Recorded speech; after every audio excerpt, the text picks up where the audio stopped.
We're going to talk curling now. David Murdoch joins us. He is the Director of High Performance for Curling Canada. And I remember when he was hired some time ago. Hi, David. Welcome to the RP Show. I was like, interesting hire. It's been, and obviously a guy that knows his way around the house, if you will. But how's it been? It's been a while now. How's it been in this role as Director of Curling Canada? Yeah, thanks, Rod. It's been about 10 months now, so it's given me an opportunity to really, really assess the program and figure out, where do we want to take the direction of this program, where our strengths, weaknesses are, and our visions for the future. So it's been, very busy and productive.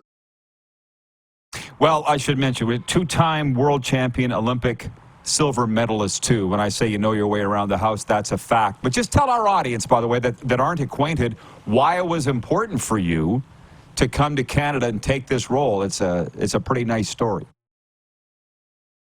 Well, I'd led the British program for the best part of 5 years, and there was always going to be lots of opportunities there in the UK sports system. But equally, I've always loved coming to Canada. Been coming over here for the best part of 30 years every year. My wife's Canadian, and I like the challenge. I like what was presented to me, and threw my hat in the ring. And hopefully, some of the ideas that I can offer and vision that we can take this program forward. So it was an exciting challenge, but that's where we wanted to head. David Murdoch, Director, High Performance. So please tell me, what does that entail? What's filling your days, and what are your goals? Yeah, it encompasses quite a lot. We have our national team program, so that's our men's, women's teams, mixed doubles teams. We have our wheelchair program as well, overseeing the next gen program. So there's an input into just the whole sporting system towards our NSO Curling Canada here. So yeah, lots to be involved in. It's busy days dealing with athletes, coaches, stakeholders. So there's lots there to get busy with. So it's exciting. It's a great job. Well, I was reading a little bit on this when you were hired, and I mean, there's some pressure there too. You're taking over from Jerry Peckham, and I'll be honest, I'm Canadian. I feel like we're the greatest in the world. We may not win all the time, but we're still the greatest. That's my take. And Jerry's a big reason. 33 years in the role, right? Like that. Was there some pressure there, stepping into these shoes? I think all these jobs are pressure, right? And especially this job, given the success that Canadian curling's had over the past 30, 40 years. But I think we're realizing just how challenging now that's becoming. We're starting to see international teams training full time, putting all the resources maybe into, say, one team, and they're bringing them over here for quite considerable periods of time. So, that's a challenge. That's one that we have to navigate. We still have, the greatest strength and depth in this country, and it's now just looking at how we can probably enhance that and utilize what we have in a more productive manner.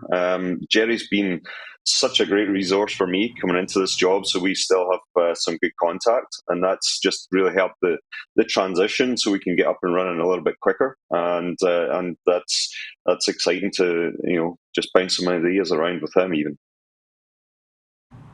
I tell you what I love about all this is, since we've started this Curling Canada segment, we've had Nolan Thiessen on, the new CEO. We had Shannon Kleibrink on just last week, co-chair of the Scotties, and now yourself. 10 months on the job for you, that would mean this is your first season of champions, as we call it in Canada. Did the juices flow a little bit when the playdowns are happening at the provincial level and then the national championships are right around the corner? How much do you miss it, or how are you feeling about that? Well, I think now you're into the business end of the season, right? It's almost, we have the summer to train, the tour season that leads up to these events, and this is what it's about. The Briar, the Scotties, it's the national pride, it's the chance to go to the World Championships. There's so much at stake, and certainly for our program, there's high expectations, and the athletes have high expectations too about winning, their dreams and goals and things they want to achieve. But equally, we need to go to World Championships and have success there. We want to be a podium threat at every international event we go to. This year is the start of the Olympic qualification period, so our totals this year, next, and the following season would determine if our country's represented at the Olympic Games. So there's a lot on the line, and that's why we're putting every little bit of effort we can into helping our teams be as successful as possible. And when you were hired, you said there's work to be done. We'd be naive or arrogant to say there isn't. And none of it not being in the Scotties would be an example of there's work to do there. You know, what are the challenges that you face right now? Yeah, I think what we're seeing is, the country's just, the country's so large. So how do we maximize the daily training environment? That's our biggest challenge, and we've been exploring some ideas there about how we could, utilize our training in different ways, how we could tack that on to some competitions, and also bring the resources that Curling Canada has in terms of national coaches or, analysts to allow them to, train together, because we do have athletes all over the country. Some teams are even in different parts of the country, so it's not an easy thing to centralize, and that's not an area that we could really look at. So we have to be a little bit more innovative and explore some other options there about how we utilize our training. What is the state of curling in Canada in your mind? Yeah, well, it's interesting being over here. There's obviously COVID was tough. The country shut down for long periods of time. That affected, a wide range of our programming, and especially the junior level. I think we saw, just some of the juniors there struggling to come back. But I think what I've been hearing is that's already starting. The trend's starting to come back. We're starting to get some more juniors into our clubs.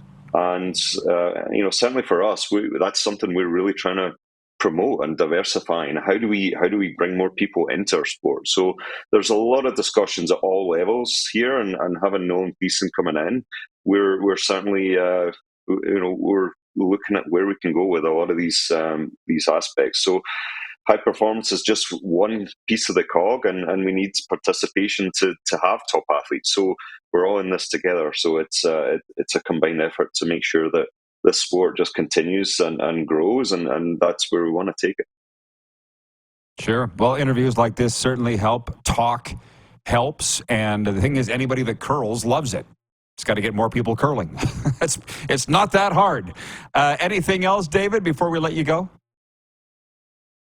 No, I think it's just we're obviously approaching these championship events. We've got our the Scotties coming up in Winsport next month. We've got our Brian Regina.